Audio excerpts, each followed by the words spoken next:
What's up mga parekoy? So for today, product review tayo. Una, meron tayong tie switch version 3. Ito yung may ilaw. Pangalawa, mini driving light version 2. Dito, Bosch horn evolution, yung kulay orange. So dito muna tayo sa tie switch version 3. Dito sa tie switch nito, dalawa to, left and right. Unlike dun sa mga Honeywell tsaka sa domino switch, left lang. Ito left and right. Nag-i-install ako nito. Ang price nito kasama yung kabit, 3,000. Ito yung right niya. Tapos, ito yung left switch. Dito sa left switch, as usual, meron tayong horn button, signal light. Tapos, high and low. Ang nadagdag dito, meron tayong hazard. Tapos, meron siyang passing light. Ito. Mas accessible yung passing light niya kasi ito siya eh. Unlike dun sa domino, dito yung passing light niya. Ito, sa tie switch, ito. Tapos, napakalambot guys ng mga pinduto niya. Itong horn, left and right. Kahit itong high and low, ang lambot oh. Kung ikukumpara mo sa domino tsaka sa Honeywell. Lalo ito, ang lambot nito. Ayan. So, ito yung tie switch version 3. Pwede ito sa Honda Click, Honda Genio, Honda PCX, Honda ADV, NMAX, Aerox saka NMAX. Pwede to. Ang maganda dito, ito yung may ilaw eh. Meron tayong available dito na kulay blue, kulay white, saka kulay red na ilaw. Dito naman sa kanan, dito, meron tayong starter. Tapos ito, may additional switch tayo dito. Kapag sa NMAX, on and off to ng headlight. Pero pag sa Honda Click, hindi ko advisable na i-off nyo yung headlight. So, ang magiging function lang nito, on and off ng mini driving light. Ito yung switch. Ito naman, ito yung switch ng ilaw dito sa tie switch. Dito sa case na to, kulay blue siya. Tapos ito yung isang on and off.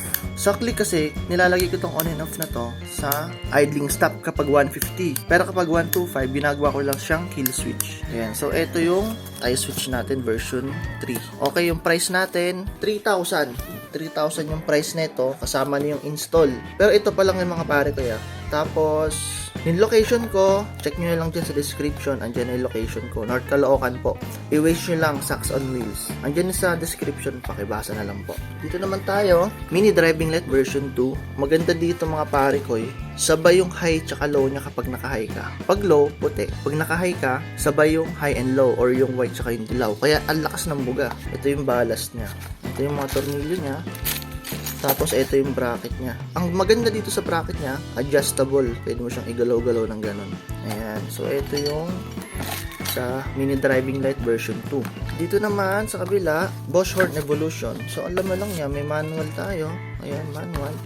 Tapos, ito lang, yung busina mismo. Tapos, naka-bubble wrap siya. Tapos, ayan, kasama na yung bracket niya. Tapos, dalawang mount. Ay, yung wire niya. Ayan. So, dito naman, pag nagpakabit kayo sa akin, 1,200. Kasama na po yung install tsaka yung materials. Yung mga relay tsaka yung wire.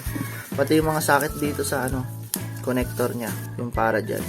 So, Bosch horn evolution. Dito, mga pare ko, may package ako nito. Kung nagpakabit kayo sa akin lahat nito, 6,900. Kasama na yung install, kasama na yung lahat, materials. Pati dito sa mini driving light, kapag Honda Click, kasama na yung bracket, tsaka yung mga wires, basta lahat. Itong tatlo na to, 6,900, kasama yung install and materials. Tapos free wifi pa pag dito kayo nagpa-install sa akin. Ayan, habang naghihintay kayo, free wifi. Tayo switch natin. Version 3 to. Ito yung pinaka-latest ngayon. Yung ang dami nagpapakabit nito sa akin eh. Yung mga nagpapakabit pa rin naman ng Honeywell. Kasi yung Honeywell, mas mura yun. 1,500 lang yun. Ito, 3,000. Kasi ito, napakaraming function ito.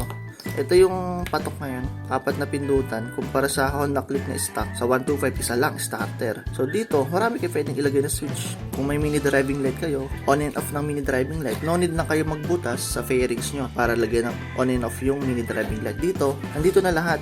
Nandito na lahat mga pare ko. So, check nyo lang yung description for location. Tapos, PM nyo din ako dito sa page ko. Sumasagot naman po ako dito madalas. Okay, salamat mga pare ko. 6,900 all in kasama install and materials.